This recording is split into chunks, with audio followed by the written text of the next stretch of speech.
teman-teman lainnya yang berbahagia. Pertama-tama, marilah kita panjatkan puji syukur kehadirat Allah Subhanahu wa Ta'ala karena telah memberikan rahmat sehingga kita dapat berkumpul di ruang kelas ini. Perkenalkan, nama saya Fajri sebagai moderator dan Rizal sebelah saya sebagai pembawa materi dan Misbahul Jannah sebagai notulen. Dan sebelahnya lagi ada Nadia, Ica, dan Riti sebagai pembawa materi. Kita persilakan kepada Muhammad Rizal untuk membacakan materi.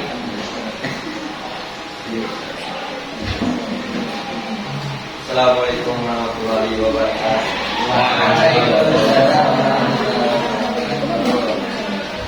Hak asasi manusia di masyarakat.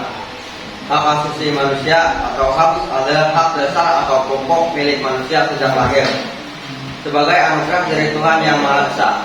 Hak merupakan hak dasar yang melekat dan sifatnya universal. Jadi hak bisa berlaku di mana saja, saja dan kapan saja. Hak asasi manusia dibagi menjadi tiga, yaitu hak dasar atau hak pokok, hak manusia sejak lahir, dan anugerah dari Tuhan Yang Maha Esa.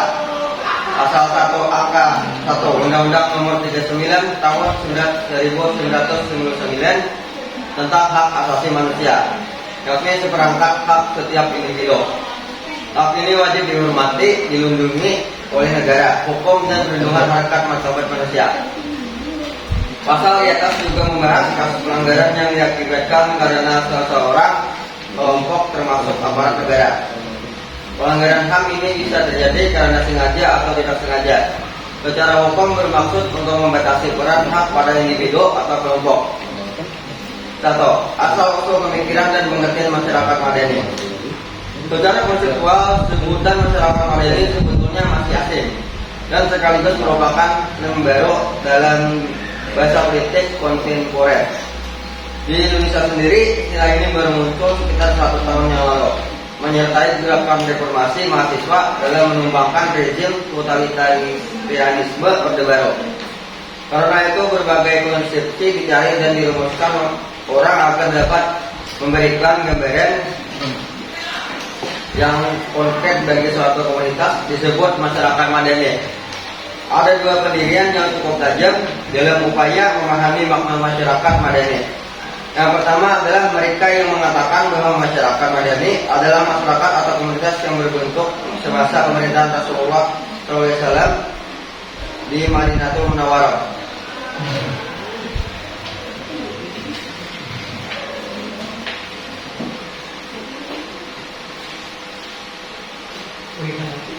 Itulah sebabnya sebutan masyarakat madani diambil dari nama wilayah pemerintahan Madinah yang ke dalam bahasa Indonesia disebut Madani. Kedua, mereka yang menyebut masyarakat madani adalah suatu gambaran dari suatu masyarakat yang terbuka, sejajar, demokratis yang dalam wacana ilmu politik modern dikenal dengan sebutan populer masyarakat sipil atau civil society. Baik dalam sebutan masyarakat madani atau civil society, yang dimaksud dengan masyarakat madani adalah sebuah konsep kemasyarakatan yang ideal dan berperadaban, yaitu suatu keadaan masyarakat yang berfondasi dan memiliki sikap mementingkan etika dan tanggung jawab moral, mementingkan terciptanya kemaslahatan kemanusiaan dan kenegaraan secara universal. Selanjutnya, masyarakat madani merupakan gambaran masyarakat yang utuh atau solid dan kompak, di mana kemajemukan dan kebersamaan sebagai sesuatu yang sunatullah sampai dihormati. Artinya menghormati kelompok yang keseluruhannya diupayakan untuk mencapai Islam demi kemaslahatan bersama. Gambaran masyarakat seperti ini tidak lain adalah kehidupan kemasyarakatan semasa Rasulullah, membina peradaban komunitas kemasyarakatan dan kenegaraan di Madinatul Munawwarah. Selanjutnya, kehidupan peradaban tersebut oleh sebagian besar masyarakat Muslim dunia sudah dinilai keberhasilannya itu semua terwujud karena sosiokultural yang dipadukan dengan kemampuan manajerial Rasulullah yang arif, jujur, adil, bijaksana, amanah, dan keserakahan duniawi. Meskipun dalam keadaan serba kekurangan, komunitas seperti inilah nampaknya yang hendak dicapai Indonesia menyertai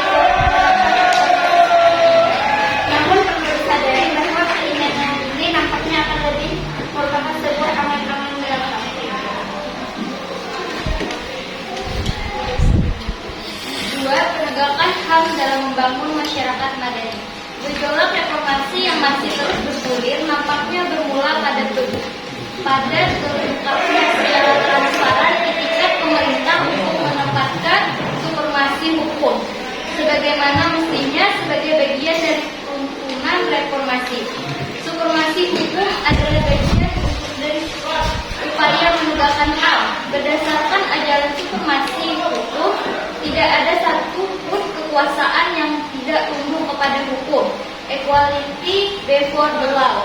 Ketika prinsip ini pada sisi yang satu dijalankan sebagaimana mestinya, maka pada sisi yang lain adanya perlindungan terhadap HAM tidak dapat dihindarkan. Supremasi hukum dan perlindungan HAM ibarat dua sisi dari satu mata uang yang sama. Karena memang perlindungan HAM dijamin oleh hukum. Gerakan reformasi Mei 1998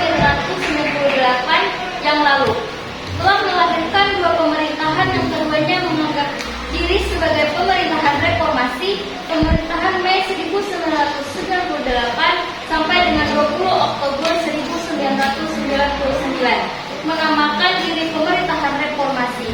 Sementara pemerintahan 20 Oktober 1999 sampai dengan hari ini menamakan diri pemerintahan Persatuan Nasional yang tentu saja memiliki sikap reformis.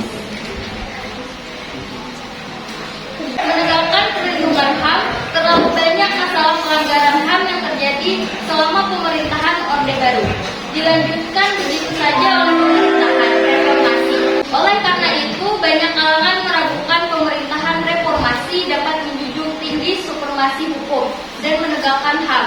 Terbukti, ternyata pemerintahan reformasi berjalan singkat, sekitar 18 bulan yang diakhiri dengan ditolaknya pertanggungjawaban Presiden oleh MPR. Penolakan ini bukan karena iri hati atau karena suka dan tidak suka atau karena kebencian yang tidak beralasan, tetapi karena nyata-nyata pemerintahan ini tidak amanah menjalankan amanat rakyat yang ditetapkan dalam sidang istimewa MPR 1998 yang lalu. Salah satu yang paling mencolok adalah tidak diselesaikannya masalah pemberantasan korupsi, kolusi, dan nepotisme KKN yang didukung melibatkan langsung mantan Presiden Soeharto, sebagaimana di pemerintahan MPR lewat keterangan MPR nomor 3 MPR 1998 untuk diselesaikan oleh pemerintahan.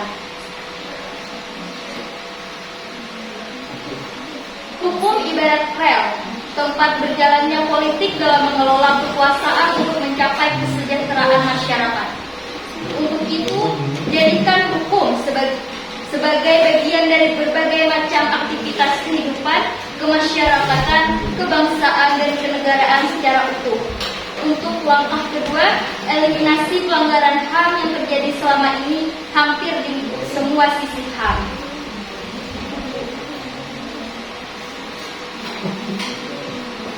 Reaksi keras akhir-akhir ini dari berbagai penjuru tanah air semuanya bermuara pada dilanggarnya HAM oleh rezim kekuasaan Orde Baru. Seluruh sisi HAM nampaknya dibikin cacat. HAM yang sangat alamiah sekalipun seperti hak hidup, hak merdeka, dan hak beragama mereka cacati dengan berbagai dalih. Tidak sedikit hak hidup orang dipandung atas nama keutuhan negara, dirampas begitu saja tanpa ada upaya menyelesaikan secara hukum dan proporsional. Hak kemerdekaan yang terkait langsung dengan hak asasi politik dengan mudah mereka rampas ya apabila ditelaah dalam lagi sesungguhnya bermuara pada perbedaan pandangan politik antara masyarakat dan kekuasaan. Semua dari mereka yang menjadi musuh penguasa akan berhadapan dengan situasi perampasan kemerdekaan ini. Bahkan yang lebih mengerikan lagi adalah tindakan perampasan terhadap hak beragama. Islam sebagai agama dan dianut oleh mayoritas penduduk Indonesia telah disejajarkan dengan ajaran ideologis komunis. Rezim itu dengan gampang menyebut Islam sebagai ekstrem kanan, sementara komunis sebagai ekstrem kiri. Atas nama sebutan ekstrem kanan, mereka menjadi lawan politik dengan mudah disumbat dan bahkan lebih lagi. Mereka diselesaikan dengan cara semacam genosid, seperti dengan menjadikan haji sebagai das Jawa, operasi militer BOM, apapun alasannya, haji adalah memiliki kebebasan untuk menjalankan syariat ajaran agama Islam, menyusul peristiwa lainnya seperti kasus Marsidi di Lampung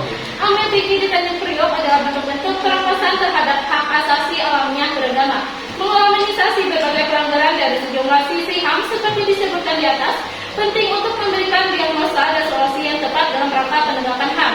Kelemahan dasar dalam penegakan HAM di Indonesia terletak pada keempat sisi utamanya, yaitu sisi formal, substansi, kemampuan politik, political will, penguasa, dan kontrol masyarakat. Agar keempat sisi ini berjalan seiringan, nampaknya keterbukaan berbagai pihak sebagai wujud tanggung jawab senantiasa harus diwujudkan pada setiap dan kesempatan.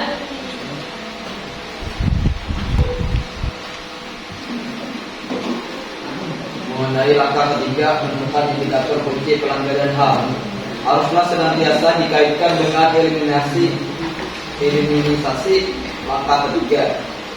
Ternyata pelanggaran HAM yang selama ini terjadi seluruh bermuara pada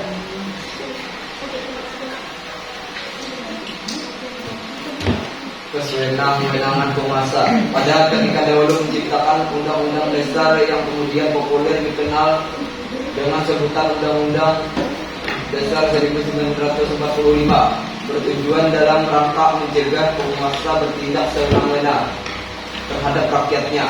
Ternyata tujuan ini tidak dapat diwujudkan bagaimana mestinya, karena itu pelanggaran HAM oleh penguasa Andrex Sementik Overhead Sedent. Ini semestinya tetap harus ditegakkan, meskipun warna politiknya sangat kental. Apabila pengalaman ini dikaitkan kepada pelanggaran HAM selama kekuasaan rezim Orde Baru, indikator kuat dapat ditemukan dengan gampang, yaitu konsep fungsi ABRE secara konseptual, di mana saja ada konsep fungsi dari angkatan bersenjata atau militer terhadap kekuasaan sipil akan sangat rawan terhadap pelanggaran HAM. Contoh pelanggaran HAM di masyarakat: 1. Tidak mengizinkan orang mengeluarkan pendapat karena berasal dari suku yang berbeda. 2. Melakukan fitnah karena stereotip masyarakat yang berlebihan terhadap suatu golongan. 3. Menjalankan aksi penyiksaan terhadap orang lain, melakukan bullying di sekolah atau di sekitar rumah. 4. Membalas harta kekayaan orang lain secara paksa. Adanya orang yang diperlakukan tidak adil karena berasal dan tempat yang berbeda. Jadi tempat yang berbeda. 5. Menghalangi seseorang yang ingin menjalankan ibadah karena kepercayaannya berbeda. 6. Membuang sampah sembarangan sehingga orang lain terkena dampaknya. 7. Diskriminatif terhadap orang-orang yang agama ras dan latar belakang sosialnya berbeda. 8. Menyanjung orang-orang yang berharta dan menindas orang-orang yang kekurangan secara ekonomi. 9. Adanya ketidaksetaraan dalam mendapatkan akses pendidikan dan kesehatan. 10. Melakukan pelecehan terhadap orang yang berjenis kelamin berbeda. 11. Menganggap orang lain salah karena pendapatnya dirasa tidak penting. 12. Melakukan sesuatu yang merendahkan martabat orang lain. 13. Menjalankan aksi kekerasan fisik dan memberikan hukuman yang kejam kepada orang lain.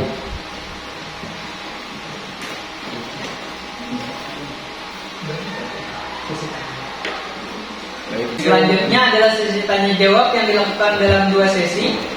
Setiap sesi kami buka 1 pertanyaan selama proses diskusi berlangsung. Audiens diharapkan tenang. Dipersilakan kepada kelompok yang mau bertanya. Assalamualaikum warahmatullahi wabarakatuh. Waalaikumsalam warahmatullahi wabarakatuh. Saya Nur Syifal Jahra dari kelompok 1 izin bertanya. Masih banyak hukum yang memandang jabatan atau kekayaan di mana banyak para pejabat yang terkena hukuman bisa memotong masa hukumannya dengan harta dan jabatan yang dia miliki. Pertanyaannya, apa tanggapan kalian dari kasus tadi? Sekian, terima kasih. Dari kelompok 3 ada? Izin. Assalamualaikum warahmatullahi wabarakatuh. Waalaikumsalam warahmatullahi wabarakatuh. Izin bertanya, sebelumnya perkenalkan, nama saya Muhammad Habib Badali dari kelompok 3. Pertanyaan saya adalah, apa salah satu bentuk tindakan hak asasi manusia di masyarakat? Terima kasih. Terima kasih sudah bertanya. Selanjutnya kami akan menjawab. Untuk pertanyaan kelompok 1 akan dijawab oleh kepada Ica. Oke, terima kasih atas pertanyaannya. Izin menjawab dari kelompok 1. Jawabannya adalah untuk mencegah penyalahgunaan wewenang, kita harus adanya sadar diri dan pemerintah juga harus tegas, serta wajib mengangkat Sumpah Pemuda. Untuk penjagaan, kita bisa sebelum pemilihan penjabat, bisa melihat dan menelaah siapa yang kita pilih. Bisakah bertanggung jawab dalam jawaban tersebut? Mungkin itu saja untuk pertanyaan kedua. Baik, untuk jawaban pertanyaan kelompok 3, salah satu bentuk tindakan hak asasi manusia di masyarakat yaitu tidak mengganggu ketertiban umum, saling menjaga dan melindungi harkat dan martabat manusia, menghormati keberadaan masing-masing, dan berkomunikasi dengan baik dan sopan. Baik, itulah jawaban dari kelompok kami. Kepada kelompok lain, apakah ada yang ingin menambahkan jawaban? Jika ada, bisa dipersilakan. Untuk jawaban kalian sudah cukup menjawab pertanyaan dari kami. Terima kasih atas jawabannya. Dan tidak ada lagi penambahan pertanyaan ataupun komentar dari kami. Terima kasih.